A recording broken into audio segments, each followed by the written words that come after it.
I'm calling because I'm very concerned. We have some actual proof that a trucker may actually be transporting bird flu.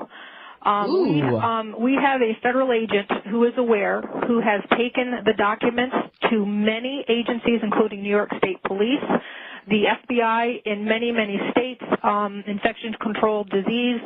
And what this trucker reported was that he works for Department of Homeland Security. He's a Spanish man who is trucking an independent truck. He goes down to the corner of Broadway and Clinton in Albany, New York at the Department of Homeland Security facility every single evening for loads. He said there are Raymore and Flanagan's and J.B. Hunt trucks ahead of him loading, that he has taken loads from a silo above Glens Falls. His truck actually was lowered into the ground into a silo. When the truck came out of the ground, he was given a shot in his arm told to protect his family.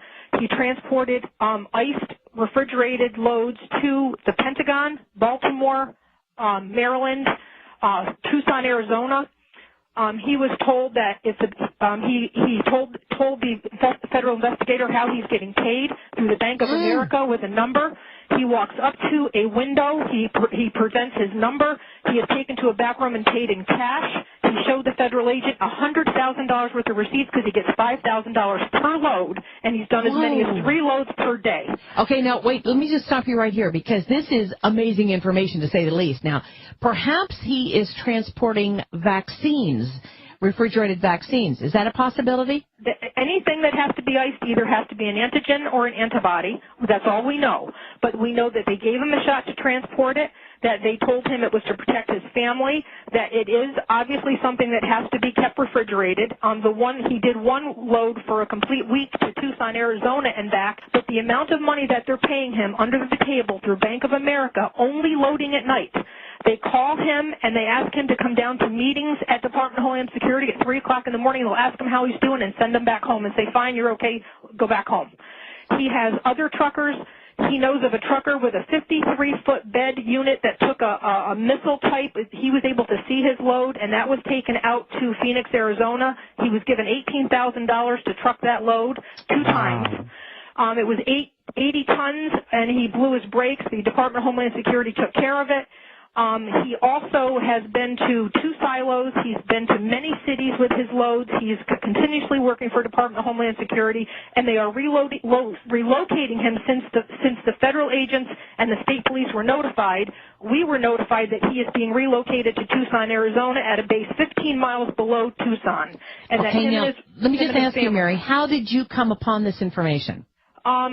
I can't say. Just what I'm saying already has probably put me in danger, but it is the testimony that many people are aware of, and they are doing nothing about it. And some of the high-ups in New York State Police were quoted as saying, "It's bigger than both of us. We're not touching it with a 10-foot pole."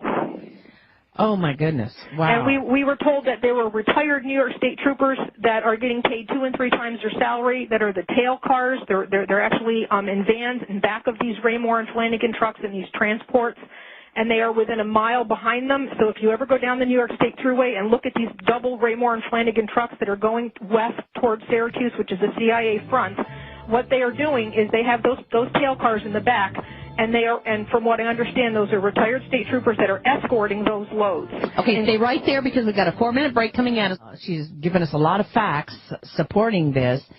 Mary, what do you think all of this means? He actually gave testimony to the names of the people that are running the show. There's a retired 3-star African-American general that's in Albany that's there late at night when he does his pickups. There's another guy named Fatah who is Muslim. There are many white suits. All the truckers, not just him, he named 5 of them, are being paid through Bank of America with their independent numbers. He has a uniform that he wears, which is a light blue shirt with buttons down the front, short sleeve. It says Eastern Connection with a red and orange sewn insignia on the shirt. He has to wear black pants and white sneakers, or they do not allow him to the facilities. He is not allowed to stop the truck once they start it to urinate. They have to either go in urinals or pee in the truck. They are at the end of their transport. They are given a white bag by Department of Homeland Security that they have to put all their belongings in. They are not allowed to chew gum in the cabs of the trucks on the transports. They are escorted when he's been to the Pentagon. There have been people with 45s around their waist in plain clothes that have met the trucks, and also on the slips that he gets paid. His slips say 30 Carner Road, Albany, New York, to 11 Wards Lane, Menands, New York. And he stated that he has been to neither of those locations, but every single one of his trucking slips for which he gets paid says those addresses. Okay, say that again. 30 Carner Road, Albany, New York. How do you spell that? Karner. 30 Carner Road, Albany, New York, to 11 Wards Lane, Menands, New York. How do you spell Menands? Menands. And he's also been transported by Menands police to the city limits when he leaves the facility with a load, and they turn around at the city limit and return as he progresses on with his transport. Okay, now my question is, why did he begin talking about this, or who did he decide to tell this to? Obviously, he knows that he's not supposed to be telling anybody this information. The impression that I got from the agent that I spoke to, because many people got this, I guess they have sent this to a lot of agencies, is he spoke to someone that he knows personally, and he didn't think he was doing anything wrong. He just thought he had a good gig. I think he just thinks he has a good gig with the government. When he was giving the testimony, it was an innocent testimony, and they did not bring up FEMA trains, bird flu, and any of that because they didn't want to tip him off that, that he might be doing something wrong because these people have their claws in him hour by the hour, all day long. Okay. This man said that the government told them that if he's good to them, they'll be good to him, and that they were going to take him to a place called Sandy Point in Maryland on the water for government people where it's safe when this was over, and then they have since sent him now to Tucson, Arizona with his family to relocate him on base housing, and all he has to pay for is food because this investigator has spoken to him 3 times. What I'd like for you to do is call me at the Power Hour, 877-817-9829. If you have any additional information on this or anything that we can do about this, give me a call and stay abreast with me because this sounds pretty discouraging, if you ask me. It's not just that. He's had lead cars that like they'll tell him where he's got to go, and he'll be going from point A to point B, and somebody will interrupt the trip and then divert him down a road. He went to Glens Falls, New York, went to a dead-end street by a Stewart's by the Civic Center in Glens Falls, New York. They opened a gate, and he drove 6 miles on a gravel driveway to an underground silo. When the truck came out of the silo after he waited with the other truckers for 3 hours while they loaded in secret, the people who appeared with the truck when the truck was coming out of the ground had Tyvek suits, the mask, the gloves, and all the works on. He's also transported at the 109th Air Guard at Stratton Air Force Base. He did do 90 boxes of clear plastic white fluid. He did see that load. Rarely does he see his loads, but apparently he's loaded that at the C-130 at the 109th Air Guard.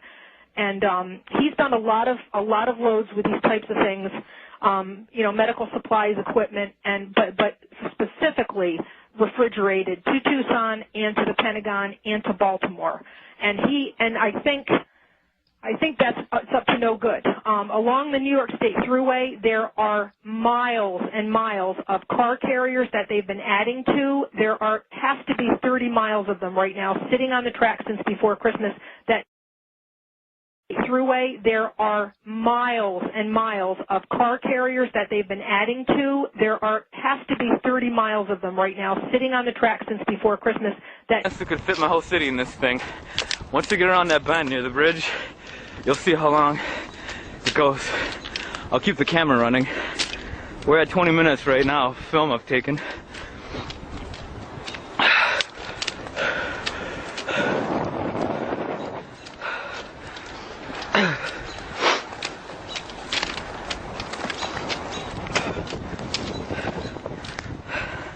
Alright, I'll start jogging.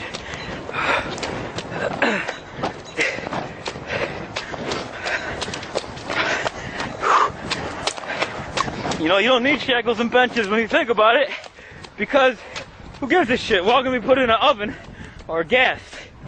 Why does it matter?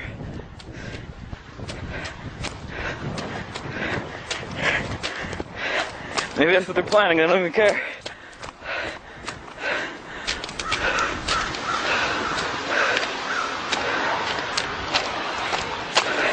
Take a look. Get out here. Look at that. Still going all the way down. It's wide open. Doesn't end. It goes all around the bend here. Well, take a good look. All right. No one's gonna get lucky today. Well, I'm inside one of these damn things. As you can see, train is massive. Take a good look, man. This might be your new home pretty soon.